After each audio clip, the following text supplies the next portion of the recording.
water samples for the Department of Fish and Game. Volunteer with another 3 to go find them. Assume radio's just fucked up. Head down to river. On the way we distantly hear that same shout from the night before.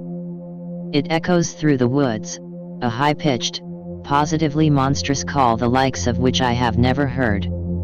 It does, indeed, rattle us to the bone a bit. But being the stock of men who think with a measure of rationality, we still all firmly believe it to be a moose or a distorted call from another large animal. We reach the river mouth and spy the crew's gear and 2 of the crew. What are you fags doing? They're radio dead, sure as shit. Other 2 guys are just upstream a bit and come down. We help them pack and get moving on. As we pack up, one of them shouts out, "Holy fuck, what's that?" He points to a tree line some 200 meters opposite of us. Peeking from the tree line, just barely visible is ahead, easily 2.5, 3 meters off the ground. All that's really certain is that this is a massive animal. We look on in bewilderment for a moment before it ducks back in the trees. I think that's our moose. Big fucker in it. RTB with crew in tow. Inform team we saw the moose on the opposite the river and it was huge. Team makes note and we advise stay clear of unnecessary activity by river bank, since the moose may be there looking for females to rut, even if it is just past the season. Back to work. Night comes and the familiar sounds of Mother Nature unleashing her great titans on one another fill the air. A storm rolls in around midnight and fills the air with the echoes of a deluge of rain, the kinds of which the Bible tells us swept away the old world. Rolling thunder filled the air and we all learned a bit why the bombing campaign on North Vietnam was named such a thing, and we all were left to silently wonder if the USAF's B-52s could even hope to match how loud this storm was. But even through all that infernal howl filled the air, drowning out even the grandest of Mother Nature's symphonies. At one point in the night, the screams, which had slowly worked their way through the woods, came from what I would say was mere hundreds of meters from our camp, within visual distance surely. When the day began the storm had not subsided but the screams had. Our metal testes but not cracked, our foreman was more inconvenienced with this than anything. Look, that damn moose is bold. We're going to erect some barriers and we'll put down some repellent, keep it out of the camp. Today's job orders are standard affair and we'll be coordinating with another hotshot trail maintenance unit coming through today, hosting them this evening and on their way they'll go. I'm assigned to the maintenance party, so we go to meet our brethren. The team meets up with us after a few short hours of work. Immediately notice they all look unsettled. What's up, boys? We found a set of bears about 3 clicks out. A set. Like 4. Dead. Mauled. Absolutely fucking destroyed. Radio foreman. Get permission to go look.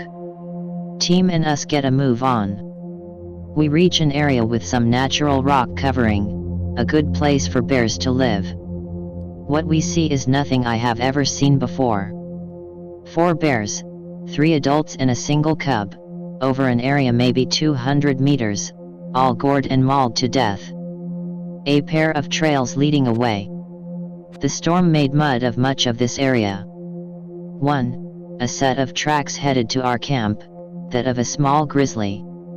The other, hooves. Large.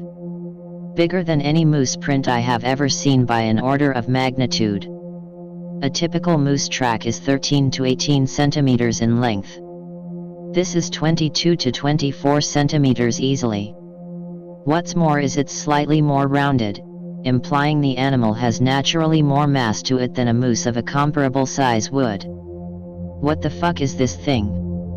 The bears are gored to death. Heads split, intestines strewn about, chests collapsed. The cub looks like it was simply trampled to death, maybe by the assaulter, maybe by its own in an effort to escape. Whatever this thing is, it's fucking huge. The rest of the day goes as scheduled. Returning to camp, we see a set of barriers have been erected about 4 feet high, and a line of powder has been laid down. Repelling powder is a common part of hotshot crew kit for driving away large predators and other wildlife. Its strong odor is offensive even to humans, but even more so to the olfactory gifted. Night chow is hearty in large portions, more than normal. The night is clear and cool, and we spend time standing around mingling in our impromptu tent city. Just before lights out, the scream is heard in the distance. A panic wave sweeps through the other hotshots. It fucking followed us. What? We've been stalked by that same howl since last week. We thought it ditched us 2 days ago, but it's fucking back. What is it? We don't know. We've never seen it.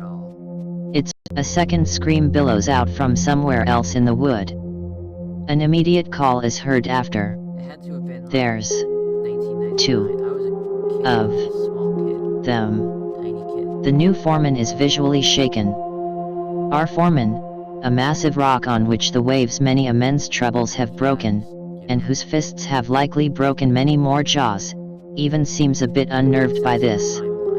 We are 40 well-trained, experienced, fit woodsmen. And at the moment I remember hearing that these calls were clearly from 2 different members of the same species, clearly complementary in nature. I felt my head drop to my feet. An icy shiver ran up my spine, and I reached for my gun. The night was marked with the encroaching calls of these unseen tormentors.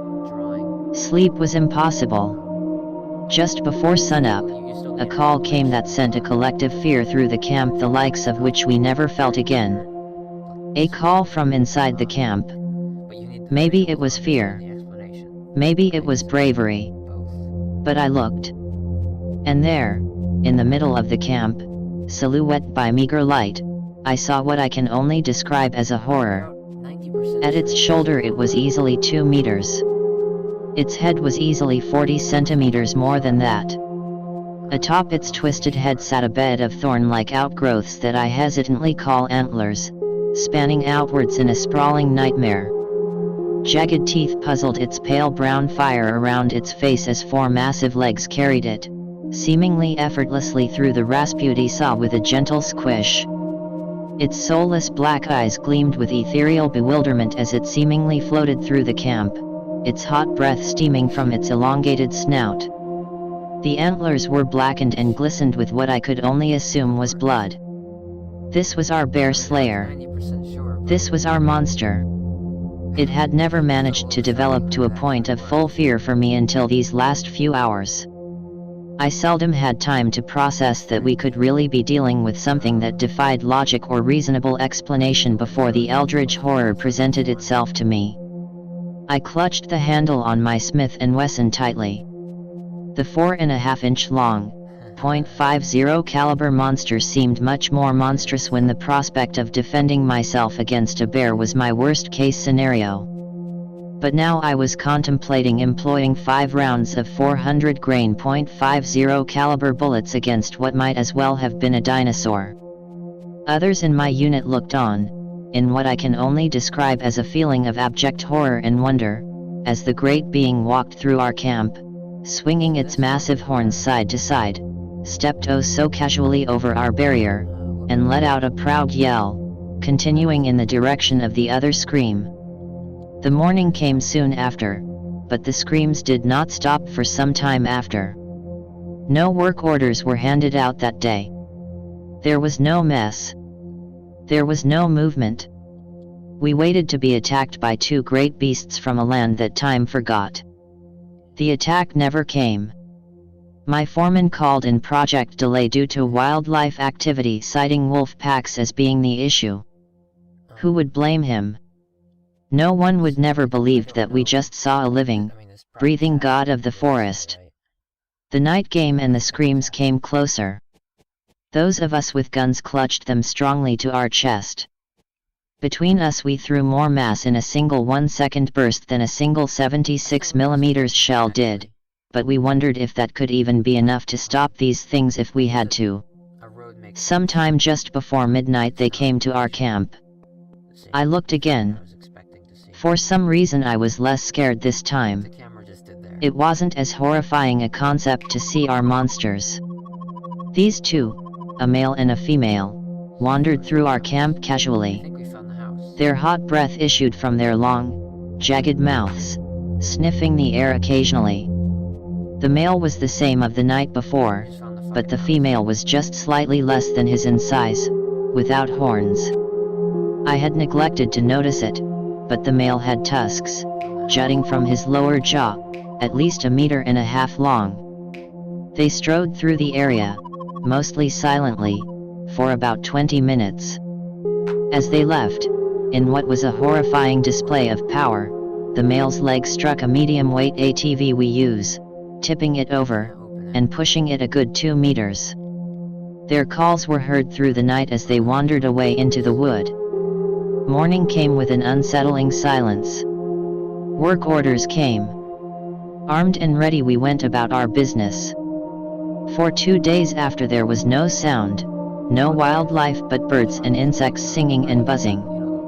Satisfied the great beings were gone, we got back to our job. We all agreed, just before we left, this would never go public. Who would believe us, after all? I am convinced what I saw has a logical explanation. They were not horrible, disfigured-looking animals, but their size was absolutely beyond that which I thought possible for any terrestrial animal. They were most certainly a member or relative of the same family as moose or elk, but their size, their tusks, I just don't know. But this is not the end, my friends. 2012. I find myself and 2 former members of the 2009 crew back in the last frontier again. We sit in a restaurant, drinking beer, and eating. A trio of state rangers come in, half-dressed in uniform. We offer them a seat and drinks, perhaps for some interdepartmental intrigue. We drink ourselves to a fine buzz and begin talking about some of the oddities we encountered in our days. One of the other hotshots looks at us, nods, and starts a story. Summer of 2009. We exchange parts of the story and give equal accounts of what we saw. The rangers, mouth agape each of them, listen in abject enthrallment. After a few moments of silence, one speaks up. You saw one? There's varying reports. Sometimes they have 3 eyes, sometimes they have 1. Sometimes they talk, sometimes they imitate voices, sometimes they eat flesh, sometimes they just walk and watch. But they always are huge. They always have tusks. And they always scream. The rangers have seen them, and one claims to have shot at one, with no effect. Hunters in the north have claimed to see them for decades, and locals claim them to be forest spirits for centuries. From Anchorage to Dead Horse, sightings of all sorts of these things come in. They aren't repressed, they aren't hidden, but those who do report them get the reports swept beneath the tide of a billion other less credible cryptic reports of seeing something out there. But these things, they're out there.